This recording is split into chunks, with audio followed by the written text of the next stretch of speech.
வணக்கம் நேயர்களே, கடவுளூர் டிவி நேயருக்கு லட்சுமண நண்பர் வணக்கங்கள். இப்போ நம்ம பார்க்க போகிறது வார ராசி பலன் 10ஆம் தேதியிலேருந்து 16ஆம் தேதி வரை எப்படி இருக்க போகுது நான் பார்க்க போகிறோம். எப்போதும் சொல்கிறதான் ராசிக்கு பார்க்கிற லக்னத்துக்கு பாருங்கள். உதாரணமாக ஒரு மகர லக்னம் விருச்சிக ராசினா நீங்கள் விருச்சிக ராசிக்கான பலன்களை பார்க்கிறதை விட மகர ராசிக்கான பலன்களை பார்க்கும்போது ரொம்ப பர்ஃபெக்டாக இருக்கும். அதுக்கப்புறம் இந்த ஃபஸ்ட்டு பொது பலன்கள் வரும். ஸோ அதுக்கப்புறம் பார்த்திங்கன்னா தசாபுத்தி பலன்கள் வரும். ஸோ தசாபுத்தி பலன்களில் பார்த்திங்கன்னா உங்களுக்கு என்ன தசாபுத்தி அந்தரம் நடக்குதோ அதையும் மிங்கிள் பண்ணி போகும்போது ரொம்ப பர்ஃபெக்டாக இருக்கும்.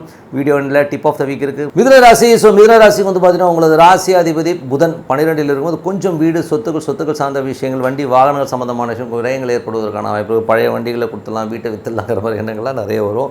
ஸோ அது பார்த்துக்க. அதுக்கப்புறம் பார்க்கும்போது உங்களுக்கு 2ஆம் அதிபதியான சந்திரன். ஸோ 2ஆம் அதிபதியான சந்திரன் ஆட்சி பலத்துடைய வாரம் ஸ்டார்ட் ஆகும். நல்ல ஏற்றங்கள், நல்ல மாற்றங்களாக இருக்கும். ரொம்ப சிறப்பான வளர்ச்சிகள்லாம் ரொம்ப சூப்பராக இருக்கும். சின்னதாக ஒரு சின்ன அலைச்சல்கள், சிறு தூர பிரயாணங்களை மேற்கொள்வதற்கான வாய்ப்பு ரொம்ப சிறப்பாக இருக்குது. அதுக்கப்புறம் பார்க்கும்போது உங்களுக்கு 3ஆம் அதிபதியான சூரியன் உங்களுக்கு 15ஆம் தேதி வரை 12ல் இருக்கும்போது கொஞ்சம் அந்த சின்னதாக அலைச்சல்கள், புதிய ஒப்பந்தங்களுக்காக அலையிறது, அந்த மாதிரி விஷயங்கள் கொஞ்சம் இருக்கலாம். ஸோ இளைய சவருக்காக கொஞ்சம் விரயங்கள் ஏற்படுவதற்கான நிறைய இருக்குது. ஸோ 4ஆம் அதிபதியான புதன் 12ல் இருக்கும் வீடு சொத்துக்கள் பராமரிப்பு வேலைகளுக்காக கொஞ்சம் செலவு பண்ணுறது, வண்டி வாகனம் மெயின்டெனன்ஸ், இந்த மாதிரி விஷயங்களில் நம்ம செலவு ஏற்படுவதற்கான வாய்ப்பு நிறைய இருக்குது. மற்றபடி பார்த்திங்கன்னா உங்களுக்கு அந்த 4ஆம் அதிபதியான புதன் பார்த்திங்கன்னா 12ல் இருக்கும்போது தாயாரோட உடல்நலம் சார்ந்த விஷயங்கள் கொஞ்சம் கவனமாக இருங்க.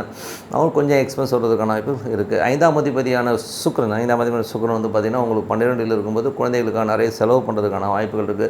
குழந்தைகளோட கல்வி சம்மந்தமான விஷயங்களுக்காக கொஞ்சம் நம்ம கடன் வாங்குறதுக்கான நிர்பந்தங்கள் சில பேருக்கு ஏற்படலாம். 6ஆம் அதிபதியான செவ்வாய் பார்த்திங்கன்னா உங்களுக்கு 11ல் இருக்கும்போது நல்ல லாபங்களை அளித்துவதற்கான வாய்ப்பு, வேலை நல்ல முன்னேற்றங்கள், நல்ல ஏற்றங்கள் வருவதற்கான வாய்ப்பு, நல்ல ஒரு கம்ஃபர்ட் ஜோனில் சூப்பராக இருக்கும். பட் இருந்தாலும் கொஞ்சமாக சின்னதாக நிறைய கேள்விகள் கேட்பாங்க மேனேஜ்மெண்ட்டில் வேலை செய்கிறவங்களுக்கு. ஸோ அதை மட்டும் கொஞ்சம் ஃபேஸ் பண்ணிங்கன்னா போதும். மற்றபடி 7ஆம் அதிபதியான குரு. ஸோ 7ஆம் அதிபதியான குரு பார்த்திங்கன்னா உங்களுக்கு 12ல் இருக்கும்போது கொஞ்சம் நிறைய கணவன் மனைவிக்கு நடுவில் சின்ன வாக்குவாதங்கள் வரும். ஸோ நைட்டில் தூங்காமல் 2 பேர் சண்டை போடுறதுக்கான வாய்ப்பு கொஞ்சம் பார்த்து இருந்துக்கணும். வாக்குவாதங்களையும் தவிர்த்துக்கிறது ரொம்ப ரொம்ப நல்லது. ஏன்னா 3, 12ன்னும் போதே சில நேரம் இந்த கோபதாமாவில் கொஞ்சம் பூச்சிக்கிட்டு போகிறது, இல்லாட்டி சில பேர் கணவன் மனைவி வெளியில், அதாவது பிரயாணங்கள் மேற்கொள்வதற்கான, ஒருத்தர் அம்மா வீட்டுக்கு போகிறதோ இல்லை வேலை விஷயமாக வெளியில் போகிறதுக்கான வாய்ப்புகளும் நிறைய இருக்குது.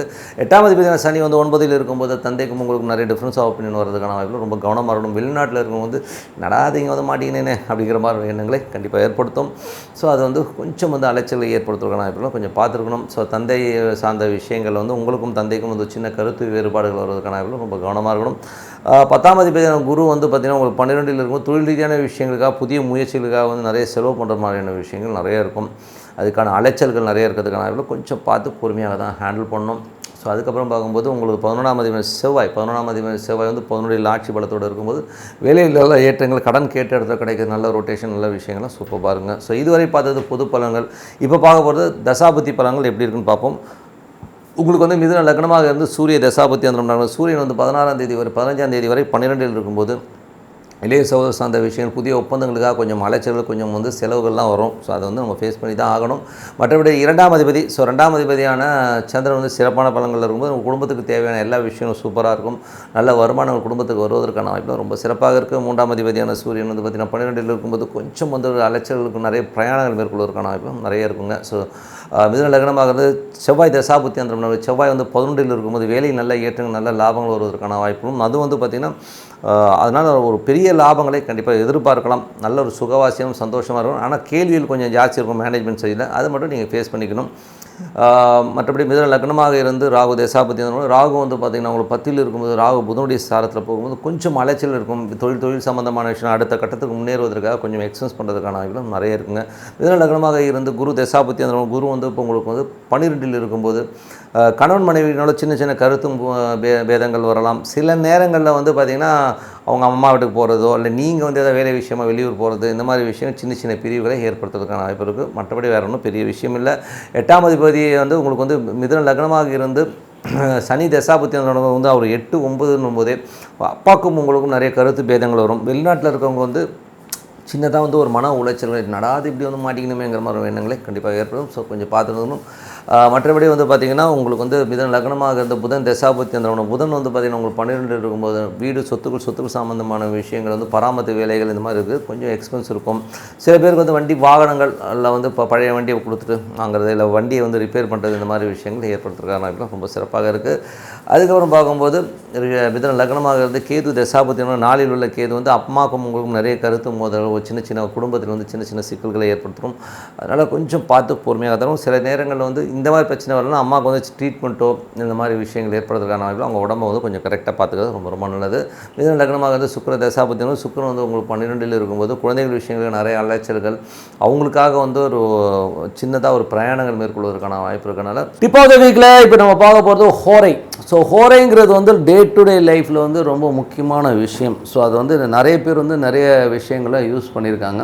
ஸோ இது வந்து நான் வந்து என் லைஃப்பில் வந்து இது வந்து ஒரு ஆக்சிடெண்ட்லாம் வந்து ஒரு நண்பர் கேட்டார் என்கிட்ட, பழங்காலத்துலலாம் வந்து ஜோசியம் பார்த்தாங்க இல்லையா, ஸோ அது வந்து எப்படி பார்த்தாங்க அப்படின்னு கேட்கும்போது நான் சொன்னேன், அவன் வர டைமில் வந்து ஒரு ஓரை வரும்டா, அந்த ஓரையோட நாதன் வந்து எங்கே இருக்காரோ அது வந்து சம்பவங்களையும் அவர் இருக்கிற சூழ்நிலையும் குறிக்கும். ஸோ அப்படி தான் அது ஒர்க் ஆகுது அப்படின்னா அது வந்து பர்ஃபெக்டாக ஒர்க் ஆச்சு. ஸோ நம்ம ஹோரைங்கிறது வந்து நிறைய டைப்பில் வந்து யூஸ் பண்ணுவாங்க. ஸோ இந்த சுக்கிர ஓரைன்னும் போது பெண் பார்க்குறது இந்த மாதிரி விஷயங்கள் யூஸ் பண்ணுவாங்க. குரு ஓரை வந்து எல்லாத்துக்குமே உகந்ததுன்னு சொல்லுவாங்க. புதனுங்கிறது வந்து படிப்பு சம்மந்தமான விஷயங்களுக்காக யூஸ் பண்ணலான்னு சொல்லுவாங்க. மற்றபடி சூரிய ஓரை வந்து கவர்மெண்ட் சம்மந்தமான விஷயங்கள் மேலதிகாரி பார்க்குறது இந்த மாதிரி விஷயங்கள் யூஸ் பண்ணலான்னு சொல்லுவாங்க. சந்திர ஓரை வந்து பார்த்திங்கன்னா தானங்கள், ஸோ உணவு தானங்கள் பண்ணுறது, சாப்பிட்றது, இந்த மாதிரி விஷயங்கள் வாங்கி கொடுக்குறது, இந்த மாதிரி விஷயங்களுக்கெல்லாம் வந்து அது ரொம்ப நல்லாயிருக்கும்னு சொல்லுவாங்க.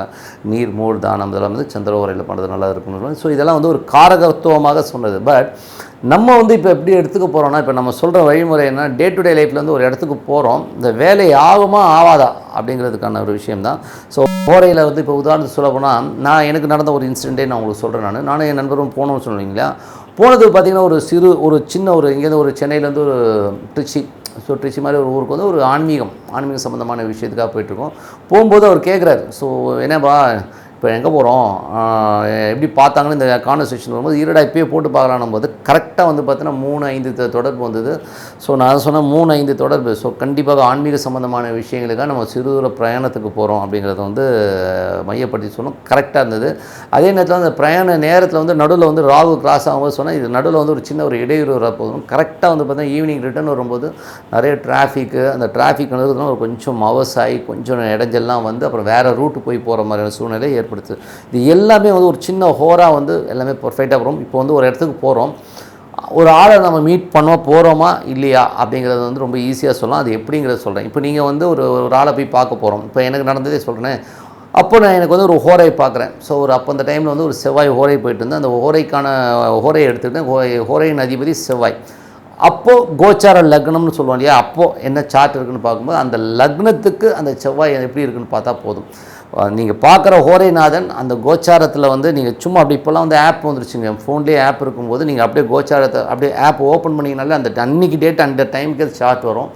ஸோ அந்த லக்னத்துலேருந்து அந்த நீங்கள் ஹோரைநாதன் செவ்வாயோ எது வேணாலும், இப்போ உதாரணம் செவ்வாய்னா அது 6, 8, 12 மறையாமல் இருந்தாங்கன்னா அந்த பர்சன் வந்து நீங்கள் பார்த்துருவீங்க, எல்லாமே நல்லபடியாக முடிஞ்சிடும்.